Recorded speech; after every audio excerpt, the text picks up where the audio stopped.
I hired my brother's company to renovate my kitchen, then found the hidden cameras he'd installed throughout my house. When Drew offered to handle my kitchen renovation at cost, I thought I'd hit the jackpot. His construction company had a 6-month waiting list, but family came first, he said. After my divorce, I was living on a teacher's salary and eating takeout because my old kitchen was falling apart. Drew quoted me $8,000 instead of his usual $15,000. You've been through enough, he said, squeezing my shoulder. Let me take care of this. The work took 3 weeks. Drew's crew was professional, cleaned up daily, and his guys were always respectful. I felt safe having them in my house while I was at work. Drew would stop by most evenings to check progress, staying for dinner and catching up. For the first time since my ex left, I felt like I had family support. The kitchen turned out beautiful. Granite countertops, custom cabinets, new appliances. Drew even surprised me with a wine fridge. You deserve this, he said during the final walkthrough. Mom would have wanted you taken care of. 2 months later, I was getting dressed when I noticed something odd.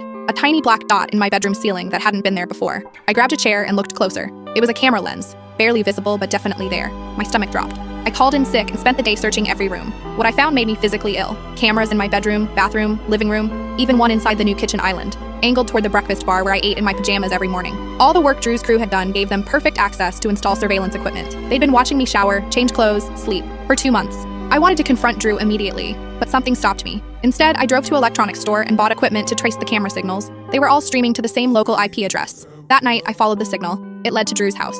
I sat in my car, shaking. My own brother had turned my home into his personal peep show. I thought about all the times he'd asked about my dating life, seemed overly interested in my routine, the way he'd insisted on doing the work personally instead of just sending a crew. Instead of calling the police, I drove to our local coffee shop where Drew met his crew every morning. I waited until his van pulled up, then approached his window. We need to talk, I said. Drew's face went white. He knew. I can explain. Get in my car. Now. We drove in silence to his house. In his garage, I found monitors showing live feeds from my home. Dozens of video files labeled with dates and times.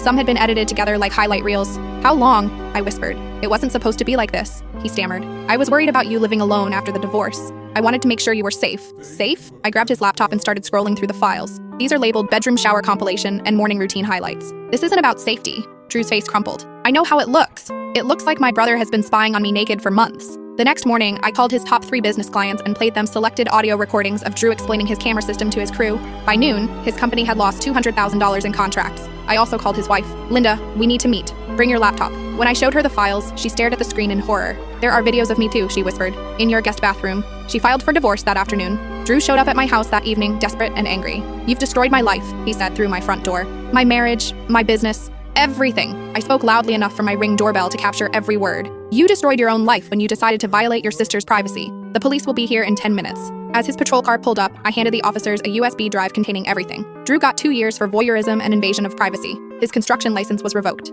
Linda got the house and half his assets. Last week, I finished renovating my bathroom myself. No contractors needed. I still check for cameras though. Some betrayals change you forever.